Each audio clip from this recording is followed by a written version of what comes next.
Bonjour à tous, on part sur l'hippodrome de Saint-Cloud ce lundi 1er mai pour une nouvelle émission Quintet Flash.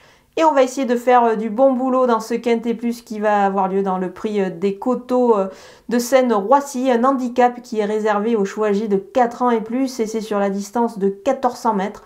C'est encore un handicap pas simple à déchiffrer avec pas mal de possibilités avant le coup. On va essayer de faire les bons choix et on voit tout ça avec mon analyse.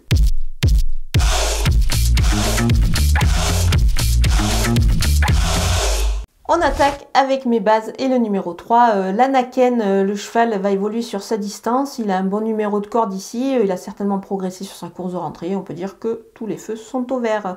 Le numéro 9, See You Boy, c'est une bonne recrue à mon avis à ce niveau de la compétition, sa dernière sortie deuxième à Longchamp, pas mal du tout, moi je pense qu'il est capable de confirmer dans cette épreuve. Le numéro 7, Chicho Boy, on ne le présente plus ce cheval-là, il va encore faire sa course à mon avis. Il a tiré le 4 à la corde, c'est vraiment extra, il ne faudrait pas que le terrain soit trop souple, mais apparemment ça sèche en région parisienne, donc voilà, il va falloir le retenir encore une fois très haut.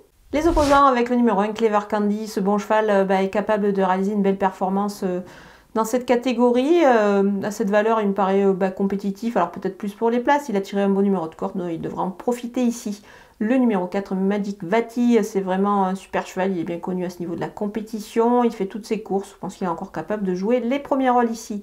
Le numéro 14, Noce d'Or, lui aussi on le sait, capable de réaliser de belles performances dans la catégorie des handicaps, alors maintenant il ne faudrait pas que le terrain soit trop souple, si c'est le cas, je pense qu'il devrait conclure à l'arrivée à l'issue d'un bon parcours.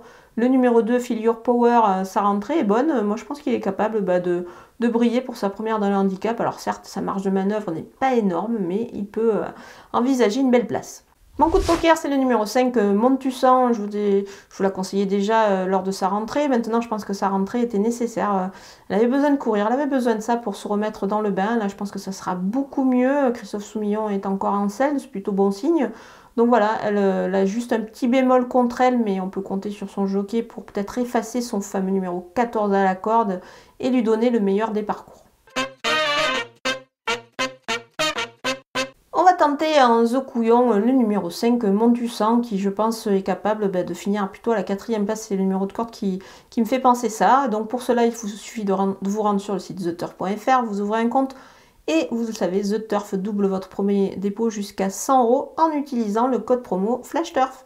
Les outsiders avec le numéro 8, Pedrito, je l'aurais mis peut-être beaucoup plus haut dans ma sélection s'il avait tiré un autre numéro que le 16. Ça me paraît un peu embêtant quand même sur ce parcours pour lui. Le numéro 11, White Platine, il est en forme sur sa victoire. Maintenant dans le handicap, sa marge est plutôt réduite, donc on le verra plus pour une place ici. Le numéro 12, See You Pink, elle est vraiment irréprochable, elle enchaîne les victoires. Maintenant, là, elle change une nouvelle fois de catégorie avec ce poids-là. Donc voilà, il faut voir, mais on ne va pas l'écarter. Elle est capable d'accrocher une belle place. Le 6, Tojk. Malheureusement, il a un numéro, encore une fois, en dehors. Ça me paraît un petit peu embêtant pour lui. Donc voilà, je vais quand même le garder parce qu'il a prouvé qu'il avait la pointure. Mais ce numéro m'embête quand même un petit peu. Le numéro 15, Twilight. Le numéro de corde également peut la déranger, c'est vraiment dommage, donc on va pas totalement l'écarter quand même. Le numéro 10, Zéro Stress, à ce niveau-là, il n'a pas une grosse marge de manœuvre, donc on le verra plutôt en bout de piste. On termine avec les délaissés et le numéro 16, Rançon Royal, c'est beaucoup mieux sur le sable, en plus c'est une petite rentrée, donc je vais m'en passer. Le numéro 13, Cool First, tout dépendra du déroulement de course, mais malheureusement avec ce numéro peu favorable à la corde, moi ça me paraît pas évident. Voilà, on a passé en revue tous les partants de ce Quintet Plus de Saint-Cloud. Je vous laisse avec ma sélection et mes conseils de jeu.